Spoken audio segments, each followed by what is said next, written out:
আসসালামু আলাইকুম। আজ পবিত্র মহরম মাসের 10 তারিখ, আশুরার দিন। আরবি বছরের প্রথম মাস, আল্লাহ তাআলার অত্যন্ত পছন্দের মাস। আমরা যেন বেশি বেশি করে তওবা ও ইস্তেগফার করি, আল্লাহর কাছে পানা চাই। মহান আল্লাহ সুবহানাল্লাহ তাআলা আমাদের সবার দোয়া কবুল করুন। রমজান মাসের রোজার পর সর্বোত্তম রোজা মহরম মাসের আশুরার রোজা। নবী সাল্লাল্লাহু আলাইহি ওয়াসাল্লামকে আশুরার রোজার ফজিলত সম্পর্কে জিজ্ঞেস করা হলে তিনি বলেন, এই রোজা বিগত বছরের গুনাহসমূহ মাফ করে দেয়।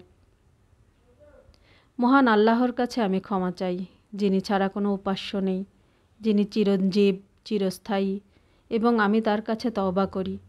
হাদিসে এসেছে, যে ব্যক্তি এই দোয়া পড়ে তাকে ক্ষমা করে দেওয়া হয়। হে আমার রব, আমাদেরকে মাফ করুন, আমাদের তওবা কবুল করুন। নিশ্চয়ই আপনি তওবা কবুল করি, পরম করুণাময়। আজ এই পবিত্র আশুরার উপলক্ষে স্নিগ্ধা লতাস কিচেনে খুবই ছোট্ট পরিসরে একটি আয়োজন ছিল। বেশি কিছু নয়, নরম বা ল্যাটকা খিচুড়ি আমরা বলে থাকি। খিচুড়ি রান্না করেছি আর গরুর মাংস। আমার আশেপাশে কয়েকজন প্রতিবেশীকে দিয়েছি, আর আমার ব্যবসা প্রতিষ্ঠানের কিছু স্টাফ আছে, ওদের জন্য। খুবই ছোট্ট আয়োজন।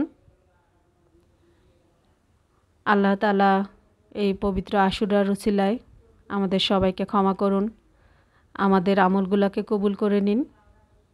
সবাই ভালো থাকবেন। আল্লাহ হাফেজ।